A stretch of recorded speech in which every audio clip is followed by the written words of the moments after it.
ناظرین، آج کی ویڈیو میں ہم آپ کو شہرۂ آفاق ناول علی پور کے ایلی سے عالمگیر شہرت حاصل کرنے والے ممتاز ادیب ممتاز مفتی کے بارے میں بتانے جا رہے ہیں۔ ناول اور افسانوں سے دلچسپی رکھنے والوں کی بڑی تعداد ممتاز مفتی کی فین ہے۔ پاکستان کے اس نامور ادیب کا اصل نام مفتی ممتاز حسین تھا۔ آپ 11 ستمبر 1905 کو بھارتی پنجاب کے علاقے گورداسپور میں پیدا ہوئے۔ Matric Dera Ghazi Khan, F A Amritsar اور B A Islamia college Lahore سے کیا اور پھر درس و تدریس سے منسلک ہو گئے۔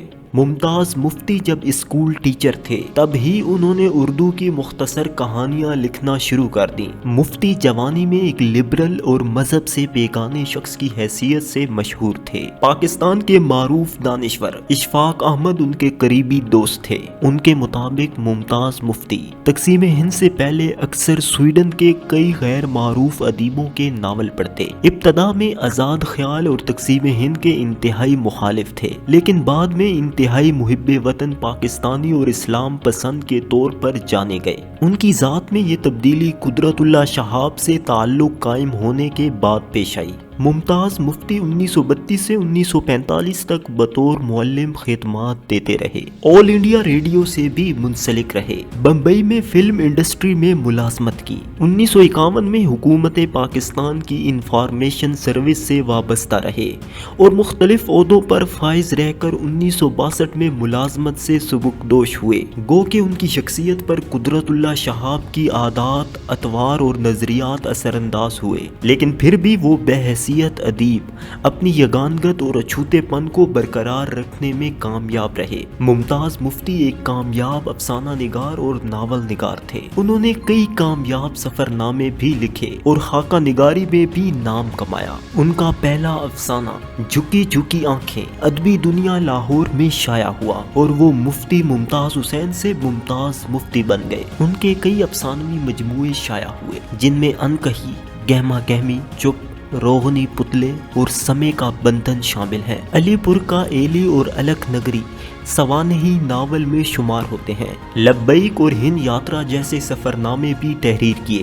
اور خاکہ نگاری میں وہ اوکھے لوگ، پیاز کے چھلکے اور تلاش جیسی کتابوں کے خالق ہیں۔ ناظرین، ممتاز مفتی کی تحریریں زیادہ تر معاشرے میں موجود کئی پہلوؤں اور برائیوں کو اجاگر کرتی نظر آتی ہیں۔ ان کی تصانیف میں فکری اعتبار سے واضح ارتقاء اور تبدیلی نظر آتی ہے۔ ان کی پہلی تحریروں کو دیکھا جائے تو ان میں جنس اور انسانی نفسیات کا مطالعہ غالب نظر آتا ہے۔ دوسرے دور میں مفتی صاحب کی توجہ کا مرکز ہند اسلامی تہذیب ہے، جس کا وہ احیاء چاہتے ہیں۔ عام طور پر یہ سمجھا جاتا ہے کہ ممتاز مفتی عورتوں کی آزادی کے حامی تھے، مگر ان کے ہاں عورت کا تصور نہایت روایتی تھا۔ وہ آخر تک عورتوں کے بارے میں ایک مخصوص نقطہ نظر کے حامی رہے، جو قدرے محدود بھی تھا۔ تاہم تیسرے دور میں تصوف ان کا نمایاں ترین موضوع بن گیا۔ انہوں نے اپنی تحریروں میں انسانی نفسیات کے مختلف پہلوؤں کو جس سادگی اور بے تکلفی سے واضح کیا، اس کی مثال اردو کے دوسرے نثر نگاروں کے ہاں بہت کم ملتی ہے۔ اردو ادب میں ممتاز مفتی کی بنیادی حیثیت اگرچہ ایک افسانہ نگار کی ہے، لیکن نامہ نگار کے طور پر انہوں نے خوب نام کمایا۔ ان کے دو ناول یادگار ہیں، علی پور کا ایلی اور الکھ نگری۔ علی پور کا ایلی پہلی بار 1961 میں شائع ہوا۔ ایلی اس ناول کا سب سے اہم کردار ہے، جس کے گرد پورا ناول پھیلا ہوا ہے۔ اس میں ممتاز مفتی نے اپنی زندگی کا احاطہ کیا۔ علی پور کے ایلی میں اس عاشق کا بیان ہے جس نے اپنے زمانے کے معاشرتی ممنوعات کو چیلنج کیا تھا۔ ممتاز مفتی کا دوسرا ناول الکھ نگری ہے، جو علی پور کا ایلی کا دوسرا حصہ ہے۔ اس میں ایسے عقیدت مند کا ذکر ہے جو تصوف سے بہت متاثر ہوا۔ اس میں خاکہ نگاری، منظر نگاری، جزیات نگاری، سوانح نگاری، مکالمہ نگاری، کردار نگاری اور واقعات نگاری کے بھی عمدہ نمونے موجود ہیں۔ ممتاز مفتی نے سفر نامے بھی لکھے ہیں۔ لبیک اور ہند یاترا اردو کے بہترین سفر نامے تصور کیے جاتے ہیں۔ ممتاز مفتی نے 1968 میں قدرت اللہ شہاب کے ہمراہ حج کیا۔ اس کے 7 سال بعد انہوں نے اپنے سفر حج کی رودات کو لبیک کے عنوان سے تحریر کیا۔ لبیک کو حج کے سفر پر لکھے گئے سفر ناموں میں جو شہرت اور مقبولیت حاصل ہوئی وہ اس موضوع سے متعلق کسی سفر نامے کو نصیب نہیں ہو سکی۔ ممتاز مفتی کا دوسرا سفر نامہ ہند یاترا کے عنوان سے 1987 میں شائع ہوا۔ یہ ان کے اس سفر ہندوستان کی رودات ہے جو انہوں نے 1982 میں امیر خسرو کے عرس میں شرکت کرنے کی غرض سے کیا تھا۔ ممتاز مفتی بحیثیت خاکہ نگار بھی ایک الگ پہچان رکھتے ہیں۔